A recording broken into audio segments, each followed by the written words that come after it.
Sejam bem-vindos, pessoal, a mais um podcast fechamento do quadrimestre. Já foi 4 meses desse ano. Vamos passar aqui as principais oportunidades da semana e vamos falar o desempenho dos principais ativos durante o ano. Como já antecipado anteriormente, SP500 estava muito esticado, a gente estava reduzindo exposição, mantendo exposição e esse ano está acontecendo o que a gente estava prevendo. Estamos com uma queda acumulada no ano de 14%. O que aconteceu? Depois do tarifaço, acentuou bastante a queda, abrindo uma janelinha de oportunidade aqui nesse mês de abril, né, que foi aqui, chegou a bater 322 pontos aqui no IVVB11 e foi dada a sinalização para começar a aportar, né? Nessa época, inclusive, a gente aportou uma parte do caixa. Só que teve um repique já, viu, pessoal? Então, daquele fundo lá, já subiu aproximadamente 5 a 10% do que caiu. De forma que eu desacelerei os aportes aqui até o final do mês, tá? Vamos segurar o caixa. O meu aporte agora no final do mês, que eu sempre falo para vocês, foi aumentando o meu caixa que eu tinha gasto. Então, eu acho que agora a gente tem que recompor o caixa e esperar novas quedas. Mesmo porque esse negócio dos tarifaços não vai se resolver de uma hora para outra. Conforme for caindo, a gente vai aportando de novo, tá? Mas chegamos meio que num fundo. Então eu dei uma parada também e estou refazendo meu caixa. Se cair mais, eu aviso vocês em relação ao SP500. Diferente dos imóveis americanos, do Global Rate, né? Aqui eu peguei um ETF que a gente tem bastante na carteira, que é o REET. Ele já estava bastante descontado ano passado, a gente está aportando ele. Lembram-se que no cenário de estagflação, os imóveis eles tendem a segurar bastante depois do ouro. E esse ano, apesar da queda aqui no mês de abril, em que a gente aproveitou para aportar, né, ele chegou a cair 5%, já recuperou os patamares do início do ano. Então ele está positivo em dólares em 1%. Está segurando, porque quando você compra um ativo com margem de segurança, ele sofre também na crise, mas ele recupera mais rápido, né? Então, diferente do SP500 que está menos 14 em dólares, o setor de imóveis americano, que já estava bastante estrangulado e que ainda tem oportunidade, está positivo em 1%, segurando a carteira de vocês. Para quem aportou naquele fundo do metade desse mês, a carteira já está igualzinha, tá, ao começo do ano. Tá performando bem e está positivo no começo do ano, principalmente por causa do ouro, que bateu a máxima 26% de valorização nesse ano, junto com as mineradoras de ouro, GDX, e foi recomendado. Aonde que foi recomendado? Foi aqui, ó, na metade de abril, quando bateu o topo histórico de quase 3.300 dólares a onça, o ETF IAU chegou em quase 65 dólares, e eu sinalizei para vocês o rebalanceamento. O que é o rebalanceamento? Não é a venda total do ouro que vai performar bem nos próximos anos. É você reduzir a exposição. Se você tinha 10% em ouro conforme o recomendado na sua carteira, ele chegou a bater 15% esse ano. Você ia rebalancear e vender um pouquinho de volta para 10%, né? Então o ouro salvou e está levando a nossa positividade junto com as mineradoras de ouro, tá? Bitcoin também fez um fundo no mês de abril, chegou a bater 78 mil dólares, foi dado o sinal de compra novamente para vocês. Quem comprou lá está feliz da vida, principalmente hoje, no final do mês, 95 mil dólares. E eu já segurei os meus aportes. Eu rebalancei naquele momento e agora também não estou comprando mais Bitcoin. Acredito que até o final desse ano ultrapassaremos com folga os 120 mil dólares aí a moeda. Mas a minha posição já é bem grande. Para quem já está com a posição no limite da carteira, está bom não comprar e nem rebalancear e nem vender, tá? A prata está bastante atrasada em relação ao ouro, só subiu no ano, só 14% em dólares. Eu acho que tem muito ainda para subir e vamos ver aqui o desempenho dela para mais para frente. Agora, para quem já está com caixa em dia, para quem quer aportar, Eu acho que a janela que está mais aberta aí agora, além dos imóveis, dos REITs, são os ETFs de renda fixa. Eu separei 3 para vocês, nós já temos 2 na carteira e eu adicionei aqui um de brinde para vocês. Historicamente falando, o dólar, o seu rendimento em dólar, mais 4,5% ao ano, você bate o Tesouro IPCA mais 7%. Então vamos supor que em 1994 você comprou o Tesouro IPCA mais 7, R$100. E você aplicou os mesmos R$100 em dólar mais 4,5%. O que aconteceu ao final de 30 anos? Ao final de 30 anos, o seu dólar mais 4,5% rendeu um pouco mais do que o Tesouro IPCA mais 7. Felizmente, hoje nós temos todas essas oportunidades de renda fixa. Então, eu acho que tem que usar e abusar a renda fixa, sem medo. E eu separei 3 ETFs para vocês. A gente já tem 2 na carteira. Eu vou manter os meus 2, mas teve pessoas que me pediu mais uma recomendação de renda fixa e eu separei uma intermediária. Qual que a gente tem na carteira? A gente tem o LQD, que é um ETF que compra crédito privado de empresas que são corporate bonds e investment grade. Então são as empresas néctar do néctar, tá? Você está comprando essas dívidas. Pra você ter uma ideia, cada uma dessas empresas tem um grau de risco menor do que o governo brasileiro. Então são empresas néctar do néctar. Quem estão nessa aí? Microsoft, Johnson & Johnson, Google, Apple, são essas empresas aí que o risco de quebra em 10 anos é muito baixo. Quanto que está pagando esse ETF ao ano? Ele está pagando dólar mais 4,8 ao ano. Então esse ETF LQD, ele é superior a um Tesouro IPCA mais 6,8, IPCA mais 7.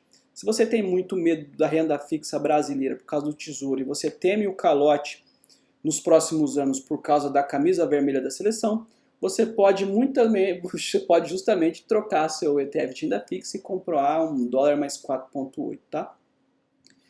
Agora, se você quer umas empresas que não sejam tão feras assim, pô, Thiago, não precisa ser uma empresa também tão fera neném, eu não sou tão medroso. Então você pode passar por VCLT, ele é um ETF da Vanguard e ele reúne os riscos de empresas que são corporate bonds. Não são investment grade, mas são corporate bonds. São empresas mais intermediárias. Quanto que está pagando isso daqui? Está pagando 5,9%. Ó, são só empresas A, não são AAA, são empresas A. Então são empresas intermediárias e, cara, 5 mais 0,9 você vai ganhar do IPCA mais 7 no Brasil. E tem também o terceiro ETF de renda fixa, que alguns de nós também temos, que é o PGX, que são empresas também melhores do que as empresas brasileiras, empresas Petrobras, são muito superiores a debênture de CEMIG, de ASTT, entendeu? Mas não são empresas corporate bonds, tá? São empresas BBBB. Talvez elas se assimilam ao risco Brasil, mas elas estão pagando uma fortuna.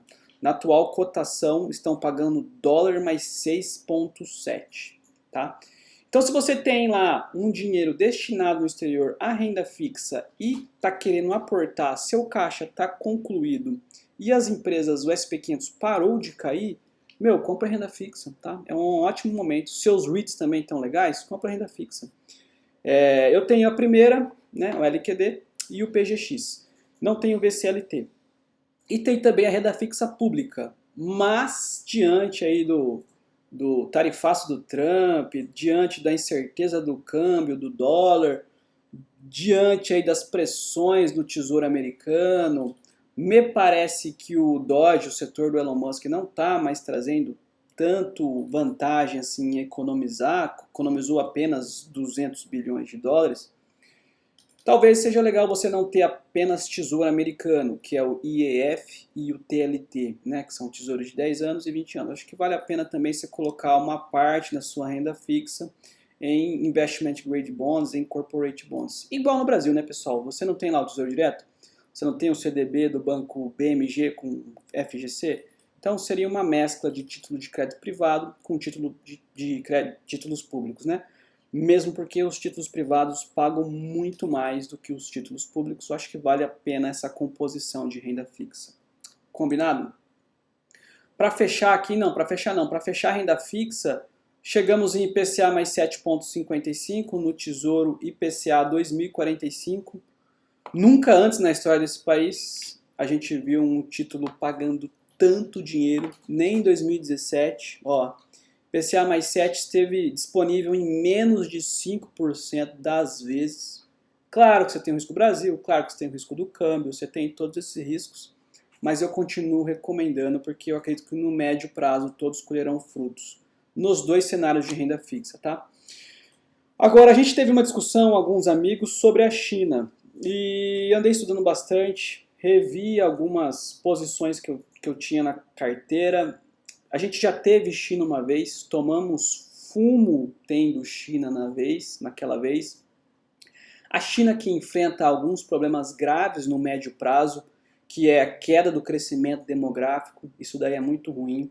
O Partido Comunista também é muito ruim, a gente tem a fuga de cérebros da China, né? As mentes mais brilhantes de lá não estão lá, né? Eles não recebem a fluxo de imigrantes como os Estados Unidos. Você pega os melhores indianos, não vão para a China, os melhores egípcios, os caras do Egito que são fera não vão para a China. Mas o fato é que, revendo algumas posições, a China está sim preparada para o grande tarifaço do Trump.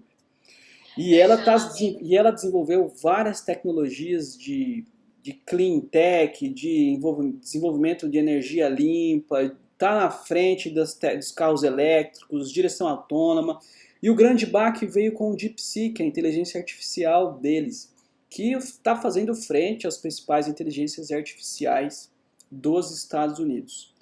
O fato, pessoal, é que a gente, como investidor, a gente não pode ter medo de rever algumas posições e a gente não tem que torcer.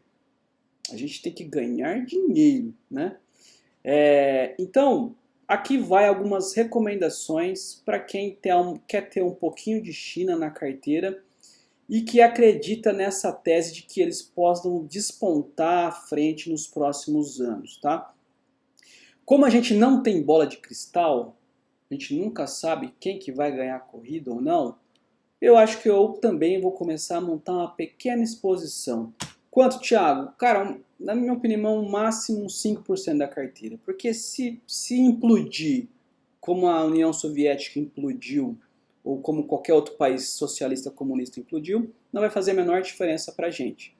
Mas se a gente tiver errado e eles realmente aí estiverem na frente da corrida tecnológica, na frente da corrida IA, na frente da geração de energia limpa, se essa política do Trump de meter tarifa a todo mundo, querer invadir parceiro, querer sair da OTAN, querer sair da OMS, se isso prejudicar os Estados Unidos e a China tomar conta e preencher esse espaço que a política trumpista não está fazendo, talvez esse bote salva-vidas aqui ele ajude sua carteira no médio prazo, tá? Então eu separei aqui as 4 principais indicações de China. Lembrando que a qualquer momento o CEO de alguma delas pode sumir, né, e aparecer sem o lobo frontal aqui, né? O Partido Comunista rouba o cara lá, igual o cara da Alibaba, e aí de repente ele aparece falando coisas boazinhas. Então vocês têm que ter... E também essas empresas aqui, pessoal, elas podem ser deslistadas a qualquer momento. Então, entendeu? Você está comprando coisa do Partido Comunista. Mas, né, para quem quer assumir esse risco de forma controlada, vai aqui as 4 principais indicações. O primeiro é o ETF de Large Caps chinesas, o FXI. Está desempenhando muito bem esse ano, apesar de eu ter tomado um fumo nele nos últimos 3 anos, 4. Ele está desempenhando bem esse ano. Tem o ETF, ele reúne as 50 maiores empresas chinesas, tá? Tem o ETF EWH, que é de Hong Kong. Que também tem as 33 maiores empresas da China. Tem a Baidu, que é tipo o Google chinês, tá? É buscador de internet, inteligência artificial, solução de cloud, como o Google.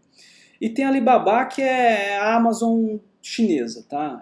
Fazendo um paralelo aqui grosseiro, mas é basicamente isso daí, tá bom? Então, pô, Tiagão, eu acredito porque eu gosto da camisa vermelha, eu acho que é o futuro e que o Trump está fazendo uma cagada. Eu concordo que o Trump está fazendo uma cagada, não concordo nas outras premissas, mas se você quer montar a posição de bots à vida e apostar aí num rebalanceamento da carteira, aqui tá 4 boas indicações. Como eu faria? Eu colocaria 2% de FXI, 2% de WH, 1% de Baidu, 1% de Alibaba, tá? Totalizando aí no máximo 5 a 6% da carteira. Mas veja se faz sentido isso para você ou não. Para quem achar que faz sentido é só me chamar que a gente conversa juntos e ver a melhor exposição para você, tá? FXI esse ano, eu coloquei aqui, ó, FXI esse ano tá 11% em dólares, tá?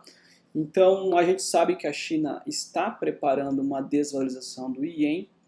As empresas chinesas, elas são baseadas no Yen, no Yuan, né, moeda chinesa, mas na hora que a China desvaloriza sua moeda, as empresas chinesas, que são muito melhores exportadoras que as empresas brasileiras, elas conseguem compensar esse declínio da moeda exportando mais, aumentando o seu lucro e se beneficiando desse estresse de câmbio. Apesar de eu não recomendar ter muita coisa, tá aí uma alternativa para quem quer. Beleza, pessoal? Então, qualquer dúvida, é só chamar o papai aqui e a gente conversa. Um grande abraço.